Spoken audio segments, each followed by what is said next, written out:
thank you so much for joining me on another episode of Why I Love Metro Detroit, your podcast spotlighting local businesses and local residents on what they love about their community and their business. So I'm super excited to have my guest, Scott Shay, with us today. Scott, thank you so much for the time today. I really appreciate it.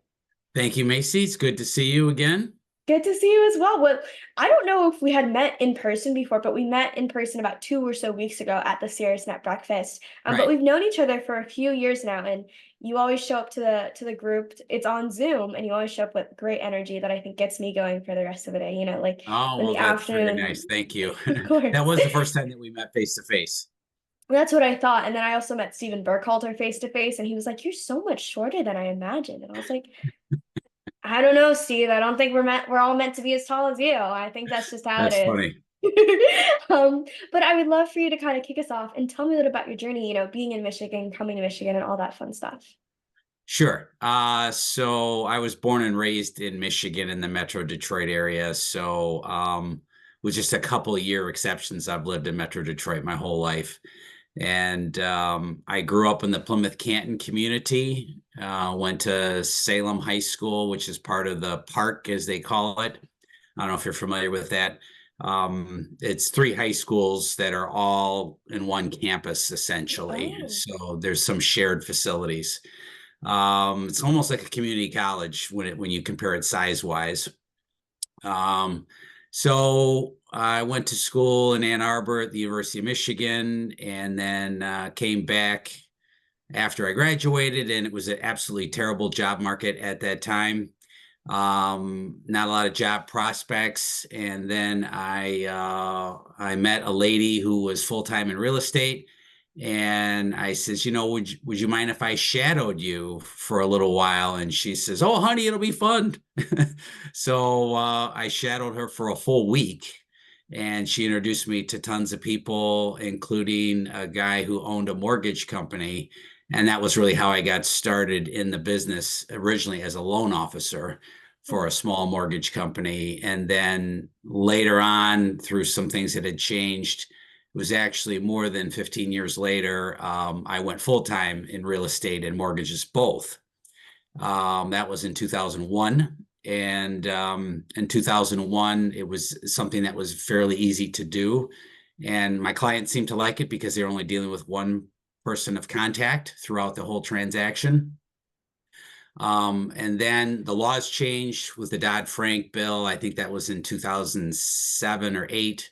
And then it became much more difficult to do mortgages as well. So then I focused only on real estate from that point until today.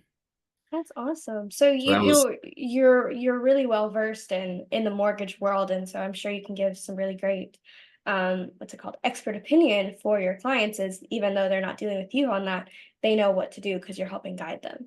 right. And as you know, Todd Barr in our group, who is full time in the mortgage business for like 30 some years, he and I actually worked at the same company when I Oh, started my career. So in '01. And he went towards the mortgages completely, and I went towards real estate completely. Yeah, so that's how we are today. And like I said, he and I have had a long-term relationship, and having common clients and stuff like that. that's amazing. Is there anything that you learned from kind of like your mortgage days that you still kind of take with you with your real estate days now? Yeah, don't work with unqualified buyers. I think that's a really fair one. You want to make sure that they know what they're looking for. It's a little bit easier to service someone on that front.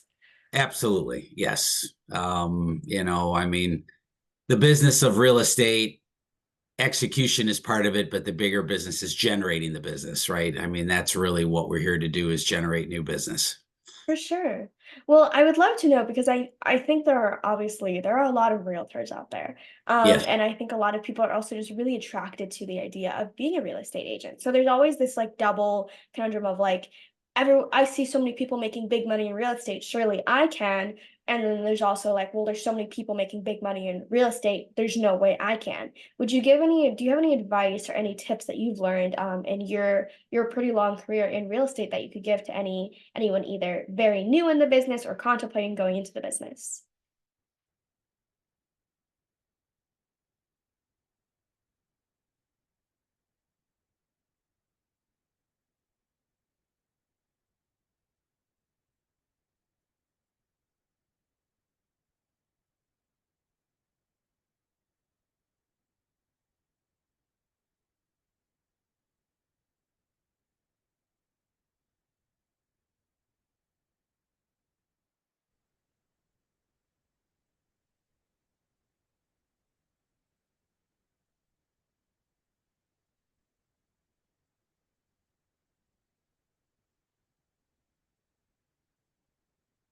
You Hi, hear can me? you hear me? Yes, yes, It said I yes. had That no was weird. internet. Yeah, it said I had no internet, so I was gonna go like reset the router or something, but I guess I'm back. Yeah, it Um, was totally locked up for about 4 minutes. yeah, I So apologize. and then your chair, I saw your chair, and then you walked back. So Oh I didn't man. do anything. I just waited. But thanks for the text. Yeah, I was like, wait a minute. It was, I don't know. My Zoom's been a whole thing, but did you hear my question? I'll just pick it up. Yeah, restart from the beginning because it Okay. did sort of in the middle Taper of it. out. I Yeah, gotcha. Okay, awesome. So I would love to know, because there's obviously a lot of real estate agents out there and a lot of people who are attracted to real estate. And so yeah, there's like this two like double side of it, I think, where people feel like, oh, there's so many people going out there making big money in real estate. I can too. And then there's also, oh, but there's already so many people out there making big money in real estate. There's no way I can survive. Would you have any advice for any either new real estate agents or those who are looking to go into real estate, or any just like struggling real estate agents right now that you've learned yeah. over your very long career? So I would say to someone that's considering real estate is that just like starting any business, um, it takes time. You're and the TV shows, all those reality shows, I mean, they're only showing you the surface and a fraction of the actual work that it is. And it looks very easy from what they show. But, I would say that when I started my career, I worked it like a full-time job. And I said, I'm going to do this for 3 full years. And no matter what happens, I'm just going to work full-time for 3 years and then I'll reevaluate. And, a lot of folks don't have the luxury of 3 full years for whatever reason. And a lot of folks try to start it part time, which I think is just a good way to determine if you like it or not. But at some point, you do have to rip the band aid off and go full time. And I would recommend 3 years, and if after 3 years you're not happy or not liking it, then just go in another direction. Yeah, I think that's pretty solid because it's easy for us to get caught up in, obviously, if we don't know enough about what's going on, we can't really make a hugely sound decision, right? I Yeah. don't really know the first, well, I do know a decent amount, but I wouldn't really, I think I have an idea of what it takes to be a real estate agent, but the Yeah. reality of that and what I think is not the same. And it's really until you go out there, you do it for yourself. And I love what you mentioned about just treating it like a full-time job, Yes. and something that you're really working on. It's not just, there's the joy of being flexible in your hours, but also making sure you're accountable every day, making sure you're putting in the time, you're putting in that effort that you would anywhere else if were under someone else's you know, Yes. thumb or something like that. And So and the other thing I would really add, Macy, is in this Zoom world that we're in now, if you really want to learn real estate, I would find an office that where there are people working the business every day.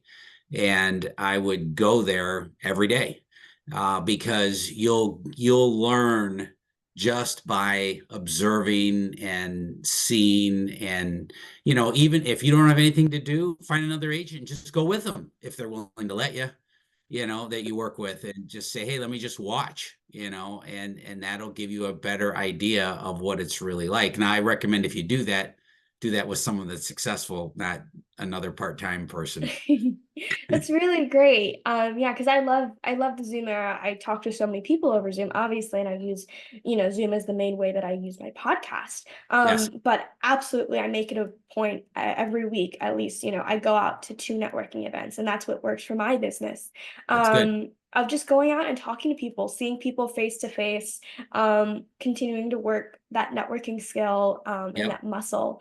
And same thing as real estate, of being in that environment, like how a lot of my friends are college students. A big thing that they like to do is they like to go to coffee shops to study. Like they can totally study at home or study in their apartment, but sometimes being in that environment just pushes you so much more than you would on your I would own. agree. I would agree. And then I'm sure your dad has probably at least once or twice mentioned, or you've heard the 10,000 hours to mastery, Sure. right? So if you're only working 10 hours a week part time, I don't know how many weeks that is, right? A 10 into lot. Yeah. It's 1,000 weeks, right, to get to mastery. And the interesting thing about the 10,000 hours is the more intensity that you have, the Hmm. learning curve is steeper. You actually pick things up even faster. So, I would, as someone that's starting, I would plan to spend 50 to 55 hours a week for your first 3 years. Just make that Definitely. your plan. It might not work out every week that you spend that many hours, but that's a way to get there faster.